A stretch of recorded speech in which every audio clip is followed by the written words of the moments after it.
Hello बच्चों, नमस्कार। मैं प्रशांत त्रिपाठी आज आपके सामने एसएससी एमटीएस 2023 की तैयारी के लिए जो उसमें की इंग्लिश जो मेंस में वहां पे आ रही है उसी की तैयारी करवाने के लिए हम आज से वीडियो आपके सामने लाएंगे और उसमें जो भी इंग्लिश का सिलेबस है उसको पूरा करवाएंगे।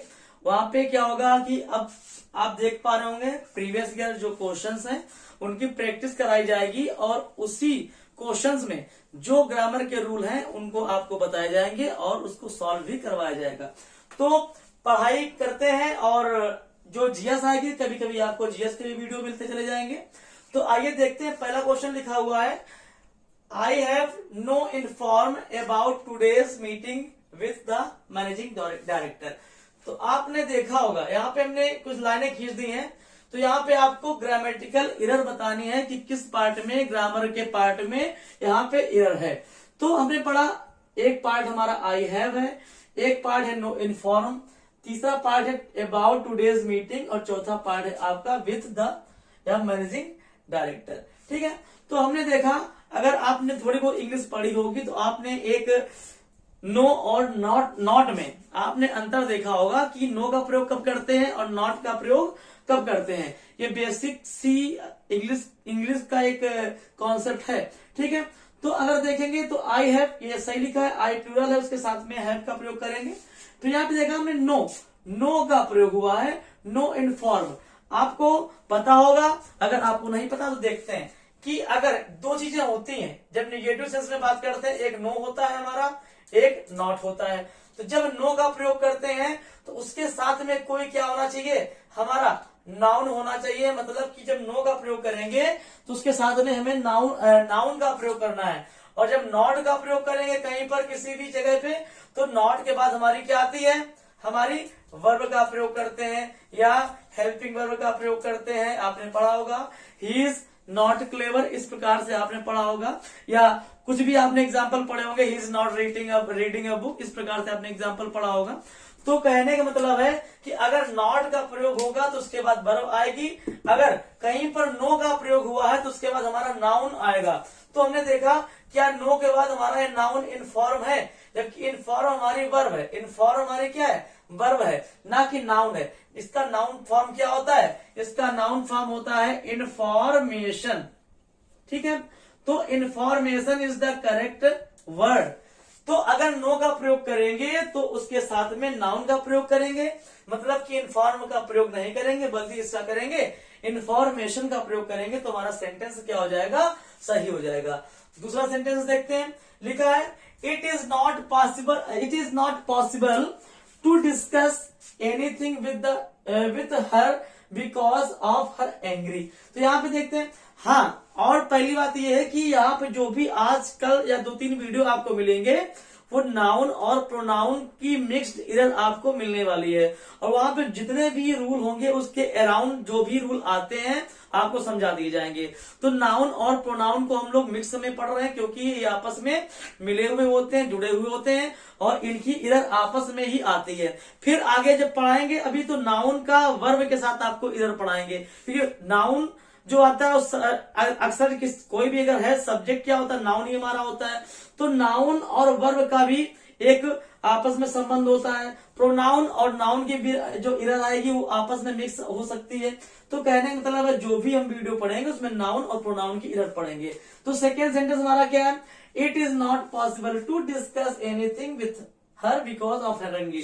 क्या इसमें गलती है, इट के बाद सही है, इट इज सिंगुलर है, इज इट नॉट ये सही जा रहा है। इट इज नॉट पॉसिबल ये वर्ब का प्रयोग किया गया है डिस्कस करने के लिए।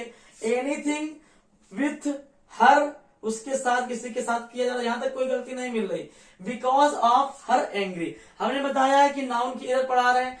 तो कहीं पर भी यहाँ पे एंग्री हमारा क्या है, एंग्री हमारा एडजेक्टिव है, एंग्री हमारा एडजेक्टिव है ना कि नाउन है। और यहाँ पे हमारा हर प्रोनाउन यूज हुआ है। तो यहाँ पे जबकि अगर बात करेंगे तो यहाँ पे एडजेक्टिव का प्रयोग नहीं करेंगे बल्कि एंग्री की जगह क्या करेंगे, एंगर का प्रयोग करेंगे हम लोग। ठीक है।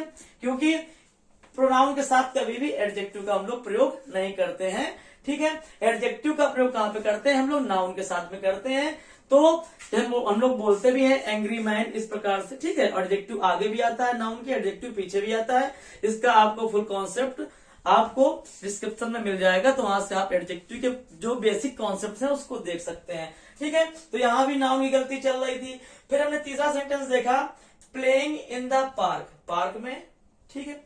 इज एक पार्ट ये हमारा, is one of the thing that small children really love. तो यहाँ पर हम देखेंगे तो क्या गलती है, प्लेइंग इन द पार्क सही लिखा हुआ है, इसके इज पार्क में खेलना सही है, इज है वन ऑफ द। अब यहाँ पे बात देखनी है, कहीं पर भी अगर वन ऑफ द आ जाए, आइदर ऑफ द आ जाए, एवरी ऑफ द आ जाए, ईच ऑफ द आ जाए, नाइदर ऑफ द आ जाए, नन ऑफ द आ जाए, मतलब कि कहीं पर अगर ऑफ द आता है तो उसके बाद जो नाउन हमारा आएगा, जो हमारा नाउन आएगा, यहाँ पे थिंग लिखा हुआ है और यही गलत लिखा हुआ है। क्या होना चाहिए यहाँ पे थिंग्स का प्रयोग करना चाहिए, यहाँ पे थिंग्स का प्रयोग करना चाहिए, बिल्कुल सही है। क्योंकि one of the, every of the, either of the, neither of the, जितने भी ऑफ द वाले केस चलते हैं, उसके बाद जो यहाँ पे जो भी नाउन यूज होता है वो हमारा प्लूरल फॉर्म में ही यूज होता है, ठीक है। तो इसी प्रकार से अगला क्वेश्चन देखते हैं।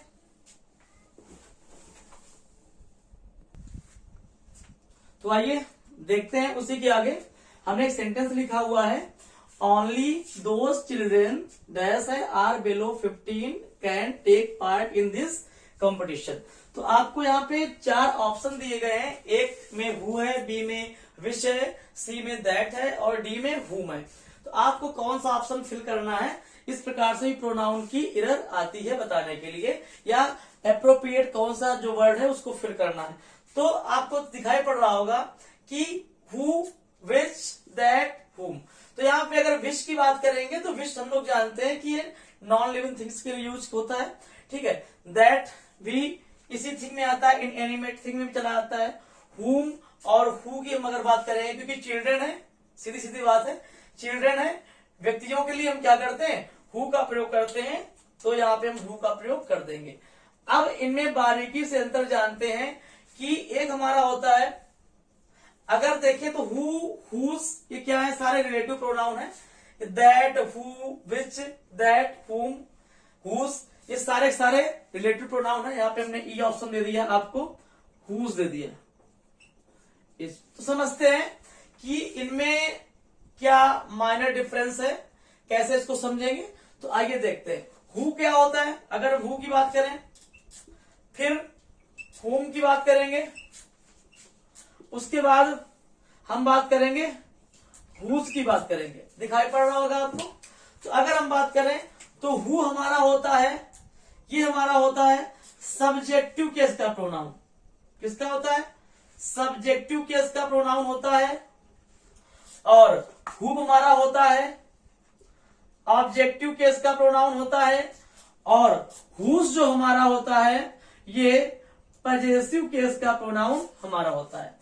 जैसे हमने पढ़ा था, हमने क्या पढ़ा था, हमने ही पढ़ा था, फिर हिम पढ़ा था, फिर हमने हिज पढ़ा था, हमने पढ़ा था। तो अगर ही का प्रयोग करेंगे, हु का प्रयोग करेंगे, तो हु हमारा सब्जेक्टिव केस का प्रोनाउन है, तो मतलब सब्जेक्ट के रूप में करेंगे। सब्जेक्टिव केस मतलब कि उसका जो रूप होगा एज ए सब्जेक्ट कार्य करेगा। जब सब्जेक्ट के रूप में प्रयोग करेंगे तो हु के बाद हमेशा क्या आएगी, हु के बाद हमेशा वर्ब आएगी या हेल्पिंग वर्ब आएगी, इतना ध्यान रखेंगे। जब हुम हमारा कैसा है, जैसे ही होता है हु, वैसे हिम क्या होता है, ऑब्जेक्टिव केस होता है। तो हुम के साथ हमारा, हुम किसके साथ आएगा, हुम अगर हम बात करें तो ये प्रोनाउन के साथ आएगा, ठीक है। और हुज किसके साथ आएगा, हुज हमारा नाउन के साथ आएगा। इतनी बात अगर आपको पता है तो कभी भी आप हु, हुम, हुज में गलती नहीं करेंगे, ठीक है। तो यहाँ पे देखा हमने कि आर लिखा हुआ था, हेल्पिंग वर्ब लिखी हुई थी, तो उसके पहले क्या करेंगे हम लोग, और हु का प्रयोग करेंगे क्योंकि यहाँ पे चिल्ड्रेन है। चिल्ड्रेन क्या होता है, कोई व्यक्ति है, कोई मानव है, तो उसके लिए क्या करेंगे, हु का प्रयोग करेंगे। दैट का प्रयोग तो बिल्कुल नहीं करेंगे, विच का प्रयोग तो बिल्कुल नहीं करेंगे, क्योंकि वस्तुओं के लिए विच का प्रयोग करते हैं। ठीक है, तो आपको बात समझ में आ रही होगी। अगर हेल्पिंग वर्ब थी आर या कोई मेन वर्ब है तो हु का प्रयोग करेंगे, या यहाँ पे कोई नाउन लिखा होता है, ठीक है, तो कोई बुक लिखी होती, कोई थिंग लिखी होती, तो क्या करते हम लोग, या फादर लिखा होता है, मदर लिखा होता है, मतलब कोई नाउन होता तो हम लोग हुज का प्रयोग करते। अगर कोई यहाँ पे हुम का प्रयोग कब करते, जब यहाँ पे क्या लिखा होता है, हुम आई, हुम यू, कोई भी प्रोनाउन अगर आपका लिखा होता तो आप क्या करते, प्रोनाउन क्या होते हैं, आई होता है, आई होता है, मी होता है, आवर होता है, यू होता है ना। इस प्रकार के कोई भी प्रोनाउन यहाँ पे आपका आ सकता है। ठीक है, ध्यान रखिएगा सब्जेक्टिव केस के प्रोनाउन का ही हम लोग अधिकतर प्रयोग करते हैं। आई है, वी है, यू है, इस प्रकार से। और नाउन आप जानते ही हैं और वर्ब आप जानते ही हैं। तो इन्हीं के अभी आपको एक एक एग्जाम्पल करके बता देंगे, बाकी आपको समझ में आ गया होगा कि नाउन क्या होता है, प्रोनाउन क्या होता है और हमारा वर्ब क्या होती है। तो इनको समझने से कोई मतलब नहीं है, आपको समझ चुके होंगे, बार बार एग्जाम्पल देने की कोई बात नहीं है। अब हमारे पास बचता है दो क्वेश्चन बचते हैं। एक बचता है विच का पोर्शन बचता है और एक हमारा दैट का पोर्शन बचता है। इसमें क्या कैसे कब प्रयोग करते हैं, तो इनको आइए हम देखते हैं अगली स्लाइड में। चालू हमने उसी के बाद देखा था कि हमने हु कर लिया, हुम कर लिया और हुज कर लिया। तो यही क्या है, ये आपस में ही हु के ऑब्जेक्टिव केस क्या था, हमारा होम था, और उसी का पॉजेसिव केस हमारा क्या था, हुज था। ठीक है, तो हु हमेशा किसके लिए प्रयोग करते हैं हम लोग, ह्यूमन बींग्स के लिए प्रयोग करते हैं, मानव के लिए प्रयोग करते हैं, व्यक्तियों के लिए प्रयोग करते हैं। ये एक प्रकार का रिलेटिव प्रोनाउन है। और इसी में एक था, हमने एग्जाम्पल में दिया था विच और दैट। तो विच को देखते हैं, विच का प्रयोग कहाँ कहाँ करेंगे। तो विच का प्रयोग देखते हैं कि विच का प्रयोग हम लोग करते हैं इन एनिमेट थिंग्स एंड एनिमल्स के लिए करते हैं, मतलब जानवरों के लिए करते हैं और कोई किसी वस्तु के लिए करते हैं। तो उसी का हमने एग्जांपल दिया है, आई बॉट बुक्स। अब यहाँ पे देखा, हमने बताया था कि अगर कहीं पे हेल्पिंग वर्ब आ जाती है तो उसके आगे रिलेटिव प्रोनाउन क्या आता था, हु आ रहा था। लेकिन उसके पहले क्या होना चाहिए था, उसके पहले इसको व्यक्ति का नाम होना चाहिए था, किसी व्यक्ति की जानकारी मिलनी चाहिए थी, पर्सन की जानकारी मिलनी चाहिए थी, लिविंग थिंग्स की जानकारी मिलनी चाहिए थी। लेकिन यहाँ पे क्या, यहाँ पे नॉन लिविंग थिंग्स की, इन एनिमेटेड थिंग्स की जानकारी हमको मिल रही है। तो अगर कहीं पर निर्जीव वस्तुएं आती हैं और अगर हेल्पिंग वर्ब यहाँ पे दी भी गई है तो यहाँ पे हु का प्रयोग ना करके हम क्या करेंगे, हम लोग विच का प्रयोग करेंगे। ठीक है, फिर आगे आता है the dog I have is large in size. तो अब यहाँ पे डॉग आ गया, एनिमल आ गया, तो आपके दिमाग में एक बात आ रही होगी कि यहाँ पे प्रोनाउन आया हुआ है। हमने बताया था कि प्रोनाउन के पहले क्या करते हैं, हुम का प्रयोग करते हैं, मतलब हुम के बाद क्या आता है, कोई प्रोनाउन आता है। लेकिन वो तब आता है जब यहाँ पे कोई व्यक्ति होता। ठीक है, यहाँ पे किसी व्यक्ति की बात की जाती, लेकिन यहाँ पे तो एनिमल की बात की गई है, तो इसके साथ भी क्या करेंगे, हम लोग विच का ही प्रयोग करेंगे। तो आपने विच का और हु का आपने अंतर समझ लिया होगा। विच का प्रयोग नॉन लिविंग थिंग्स के लिए करते हैं और यहाँ पे जानवरों के लिए करते हैं, जबकि हु का प्रयोग हम लोग किसके लिए कर रहे थे, हु का प्रयोग हम लोग वहां पे लिविंग थिंग्स के लिए हम लोग कर रहे थे। फिर एक अंतर आता है, आपने ये बातें सुनी कि हु का प्रयोग हम लोग लिविंग थिंग्स के लिए कर तो रहे थे, लेकिन कभी कभी जब सिलेक्टिंग पर्सन की बात आती है, जैसे हमने लिखा है आई हैव 2 ड्राइवर्स, मेरे पास 2 ड्राइवर हैं, और यहाँ पे भरना है, यहाँ पे हु भरेंगे या विच भरेंगे, क्या भरेंगे, इस प्रकार से हमको यहाँ पे मिल जाएगा। लिख दे रहे हैं, यहाँ पे क्या भरोगे आप लोग, हु भरोगे या विच भरोगे, दो में से आपको एक भरना है। तो आपके दिमाग में बात आ जाएगी कि यहाँ पे हम बात करेंगे या हम आपको बता दें हु या विच में क्या सेलेक्ट करना है, तो आप सोचेंगे कि यहाँ पे ड्राइवर्स है, मतलब कि पर्सन की बात की जा रही है, और यहाँ पे आप तो जनरली क्या करेंगे, कुछ लड़के यहाँ पे हु का प्रयोग कर देंगे। ठीक है, हु, लेकिन उसका प्रयोग गलत हो जाएगा। हमने बताया था कि हु का प्रयोग तभी करते हैं जब उसके बाद कोई वर्ब होती है, यहाँ पे वर्ब भी तो नहीं है, यहां से गलत हो जाएगा। तो अगर कहीं पर सिलेक्टिंग पर्सन की बात आती है तो भी ये व्यक्तियों के साथ भी, ध्यान कर लो, व्यक्तियों के साथ भी व्यक्तियों के साथ भी क्या करते हैं, हम लोग विच का प्रयोग करते हैं। कब करते हैं, जब हमारे में सेलेक्टिंग पर्सन की बात होती है, किसी भी व्यक्ति को चुनना होता है, ठीक है, किसी चॉइस की बात होती है, तो हम लोग क्या करते हैं, वहां पे सजीव वस्तुओं में भी, सजीवों में भी क्या करेंगे, विच का प्रयोग करेंगे, ना कि हु का या हुम का प्रयोग करेंगे। आपको ध्यान रखना है, ठीक है। तो अभी क्या हुआ है, अभी आपका विच हो गया, हु हो गया, हुज हो गया, हुम हो गया, लेकिन अभी आपका एक रिलेटिव प्रोनाउन बचा हुआ है जिसको बहुत अच्छे से समझना है, दैट। तो आइए अगली स्लाइड में दैट को देखते हैं। तो आइए नेक्स्ट देखते हैं। अभी हमने विच का पढ़ लिया, हु का पढ़ लिया, और वहां पे अब दैट बचा हुआ था, दैट का देखते हैं। तो दैट का प्रयोग क्या करेंगे, दैट का प्रयोग हम लोग व्यक्तियों व वस्तुओं के लिए करते हैं। तो अगर किसी व्यक्ति का नाम है उसके लिए या कोई वस्तु का नाम है, उसके साथ में आपको रिलेटिव प्रोनाउन की तरह यूज करना है, तो वहां भी हम आप दैट का प्रयोग हम लोग कर सकते हैं, ठीक है। जैसे विच का कर रहे थे, विच का हम लोग किसके लिए कर रहे थे, इन एनिमेट थिंग, कोई वस्तुओं के लिए कर रहे थे, है ना, और जानवरों के लिए भी कर रहे थे। हु का प्रयोग हम लोग व्यक्तियों के लिए केवल कर रहे थे, और दैट का प्रयोग हम व्यक्तियों के लिए भी कर सकते हैं और वस्तुओं के लिए भी हम लोग कर सकते हैं, ठीक है। तो और मेन इंपॉर्टेंट पॉइंट क्या है कि अगर कहीं पर ऑल आता है, सेम आता है, एनी आता है, नन आता है, नथिंग आता है, ओनली आता है, तो इसके बाद जब आप प्रयोग करेंगे तो रिलेटिव प्रोनाउन आप दैट का प्रयोग करेंगे। ऑल के साथ बाद दैट का प्रयोग करेंगे, सेम के बाद आप दैट का प्रयोग करेंगे, एनी के बाद कोई भी प्रोनाउन जब यूज करेंगे रिलेटिव प्रोनाउन यूज करेंगे। ऐसा नहीं कि आप तुरंत एनी के बाद एनी दैट लगा देंगे, एनी के बाद कुछ होगा एनी अदर, उसके बाद दैट लगाएंगे, एनी बॉय उसके बाद दैट लगाएंगे, सेम लिखा होगा द सेम, उसके बाद कुछ लिखा होगा सेम बॉय, फिर दैट लगाएंगे, ऑल के साथ तुरंत दैट लग जाएगा। तो हमने कुछ एग्जाम्पल्स आपके सामने लिख दिए हैं, जैसे लिखा हुआ it was not for nothing, तो नथिंग के बाद लग गया दैट ही को। अब कोई भी रिलेटिव प्रोनाउन अगर आएगा तो यहाँ पे जब एग्जाम में आएगा तो यहाँ पे विच का प्रयोग कर देगा, कहीं हु का प्रयोग कर देगा या हुम का प्रयोग कर देगा। आप देखेंगे हुम लिखा हुआ है और भैया ने सर ने हुम के बाद क्या बताया था, ही का प्रयोग करवाया था, है ना। लेकिन ध्यान रखेंगे कि उसके पहले नथिंग लिखा हुआ है, तो अगर इसके पहले नथिंग लिखा हुआ है तो दैट का प्रयोग करेंगे। अगर नथिंग लिखा हुआ ना होता, ठीक है, तो हम लोग क्या करते, कोई व्यक्ति का नाम लिखा होता तो हम लोग क्या करते, प्रोनाउन लिखा हुआ था हुम का प्रयोग कर लेते, क्योंकि हुम का प्रयोग के साथ में प्रोनाउन आता है। यहाँ पे वर्ब होती, यहाँ पे व्यक्ति का नाम होता, चिल्ड्रन लिखा होता, पर्सन लिखा होता, तो हम लोग क्या करते, वर्ब होती तो हम लोग सब्जेक्टिव केस के प्रोनाउन का प्रयोग करते जो सजीव के साथ आता है, हु आता है।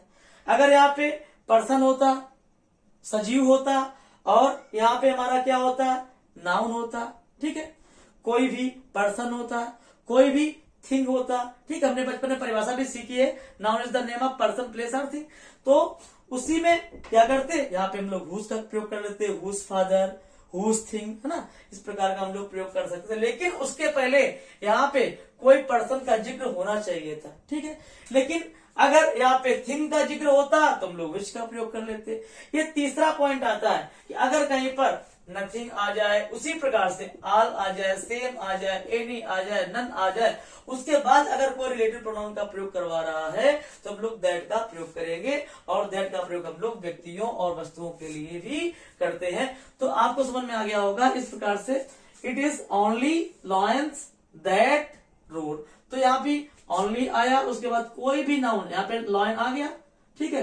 तो बहुत से व्यक्ति दिमाग लगाएंगे कि यहाँ पे विच का प्रयोग कर देंगे क्योंकि यहाँ पे जानवर लॉयन की बात हो रही, लेकिन इसके बाद पहले देखेंगे यहाँ पे ओनली लिखा हुआ है। बहुत गलती यहाँ पे आपसे हो सकती है। तो अगर ओनली लिखाना होता तो यहाँ पे जानवर के लिए क्या करते, हम विच का प्रयोग कर लेते, है ना। सेलेक्टिंग पर्सन के लिए क्या करते, विच का प्रयोग कर लेते। लेकिन यहाँ पे ओनली लिखा हुआ था, ओनली के साथ कुछ भी, चाहे जानवर आ जाए, चाहे कोई वस्तु आ जाए, उससे मतलब नहीं है, हम विच का प्रयोग नहीं करेंगे, क्या करेंगे, दैट का प्रयोग। क्यों किया गया है, क्योंकि यहाँ पे ओनली लिखा हुआ है। तो अगर कहीं भी all, same, any, none, nothing, only, इस प्रकार के चीजें आती हैं तो उसके साथ क्या करेंगे, हम रिलेटिव प्रोनाउन केवल दैट का प्रयोग करेंगे। तो आपको हमने दैट समझा दिया, हु समझा दिया, विच समझा दिया और सबके एग्जाम्पल दे दिए। तो आई थिंक आपने समझ लिया होगा और आप इसका स्क्रीनशॉट भी ले सकते हैं। तो आपको पूरी बात समझ में आ गई होगी। जो हमने क्वेश्चन एक कराया था केवल हु का, उसी के जितने भी हमने एग्जाम्पल 5 एग्जाम्पल दिए थे, आपको फुल कॉन्सेप्ट के रूप में हमने पांचों एग्जाम्पल दिए थे, या सॉरी पांचों जो ऑप्शन दिए थे, हु, विच, हुज, हुम, जो भी दिया था, दैट, सारे के सारे हमने समझा दिए हैं। तो उसी क्वेश्चन का ही ये एक्सप्लेनेशन था। तो आइए नेक्स्ट क्वेश्चन फिर से देखते हैं।